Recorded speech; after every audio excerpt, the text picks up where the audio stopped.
going on? Welcome back to, this is part 2 for the exhaust video I made on the 2nd of January. It's taken me a little while to make this video, no excuses why, just haven't done it yet. So I thought I'd come out for a drive, make the video and talk to you guys about the COBRA exhaust system that I've got fitted on my Golf R. So there's a few things that I wanted to discuss. One of the things that people have been asking me was how much was it? One of the other things is what does it sound like? Is there any drone? What was the experience like? Just so I thought I'd put everything that I've been asked into one video, make it nice and easy for people to find out all about the COBRA exhaust system that I got fitted. And it's kind of like a diary of what I do to the car. So I was just doing it for myself as well a little bit. So the first thing I wanted to talk to you about was I'll say the overall experience of going to COBRA Sport and getting the exhaust put onto the car. It was really good, to be fair. We got there quite early, about 9, I think we got there about 9 o'clock after driving there for 3 hours from Shrewsbury. Golf R did alright, we got 35 miles to the gallon out of it, so I'm quite impressed with it on the longer trips.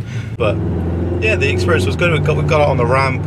They just asked me what kind of tips I wanted to finish it with, so I could either have the silver ones, which I've got put on, the black ones, which is the same but just black, or oval shape. I thought I'd go for the quad tips in silver because it's kind of closer to stock than it would have been with the ovals. I think ovals are very Audi, and I'm not a massive fan of the oval exhaust myself.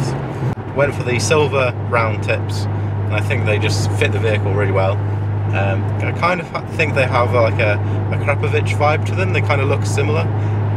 If they were like titanium grey colour, they would have been perfect, but overall I'm quite happy with the look of the exhaust. If you were to go and get it fitted, it probably would take you about an hour or 2, maybe 3 at tops, for them to create the exhaust and then put it onto the vehicle and then check it's all fine. Mine took a little bit longer because it's the first vehicle, first GPF Golf R that they've done, so they wanted to get some tests done and get some data for selling the system basically. So my car was there pretty much all day. I would like to say thanks to my friend Tom, who recommended going for a COBRA exhaust. He's had COBRA exhaust before in the past and he's really enjoyed them.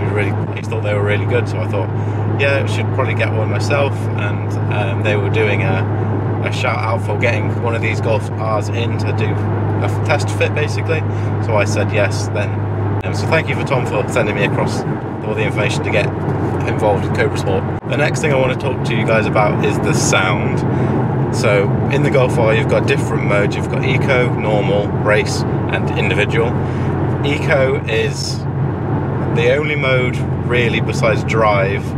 They're the only 2 modes that I tend to use at the moment, and that's because the drone on the exhaust is absolutely ridiculous and it's kind of ruined the car a little bit. I don't really like driving it as spirited as I would with the stock exhaust on, and I plan on changing that soon. I've got some ideas on what to do with that, either a small resonator or valves or a J-pipe maybe.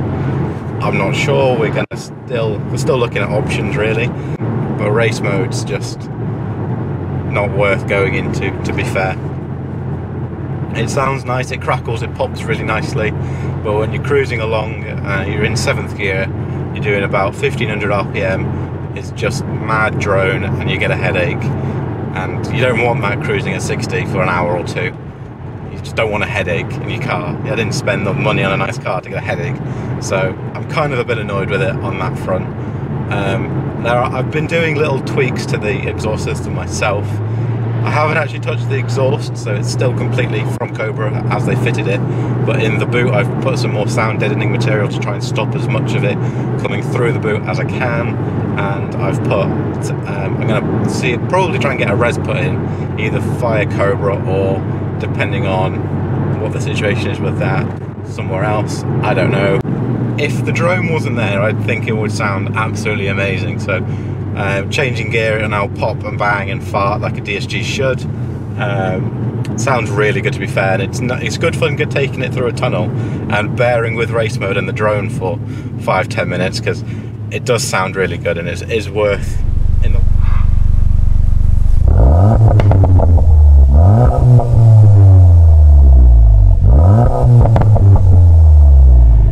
now it kind of brings us around to the price of the system.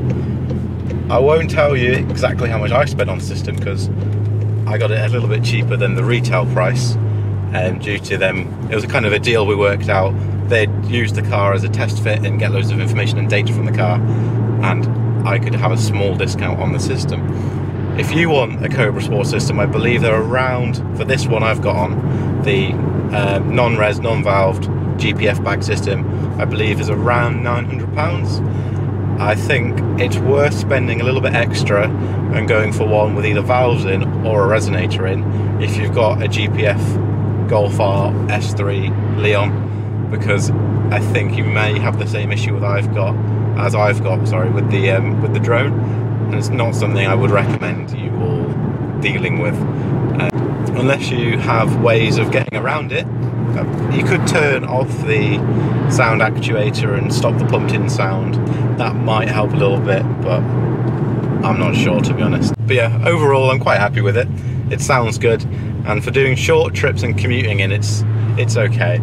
But I wouldn't want to spend too long in the car, just because I'll end up getting a headache. And I know that's not really what you want in your car, but it's one of those things. I've dealt with it for a month now, so kind of getting used to it, but it's one of those things. Okay, so on the topic of commuting, I will be picking up another vehicle soon. I think it's actually tomorrow I'm going to pick up another vehicle, because I don't want to be putting loads of mileage on my car, and I'm going to be doing more driving than I want to do in my Golf R. As comfy as this is, and as easy as it is to smash mileage in it, I've had it for 7 or 8 months, and I've done 10,000 miles, and it's too fun to drive, and it's too easy to put miles on it, and I need to be a little bit careful. So there is another vehicle coming soon. As a small disclaimer, I will be sharing it with family, but you may see photos and videos and stuff to do with the new car, which I may even do a cheesy, I'm making YouTube videos, here's my other car reveal video, just to, it might be a bit of fun to make, but it's nothing special. There is a post on my Instagram where people have been trying to guess what it is, so feel free to follow me at jboltuk on Instagram. You can drop a comment in the YouTube as well, on YouTube, to see if you can guess what it is. It is a small, easy to run, cheap, economical commuter car that will fit alongside my Golf R very nicely. If you have any guesses, you can drop them down below. So if you wouldn't mind subscribing to the channel as well, it would help me out massively, because I'm trying to grow the channel so I can make more interesting videos. In the long run, I'd like to get in other people's cars, go to other people's cars and review them, look at them, see what they drive like, and just kind of see. If you wouldn't mind subscribing and following on Instagram, that'd be perfect. All the links are in the description below, and yeah, I'll catch you guys in the next one.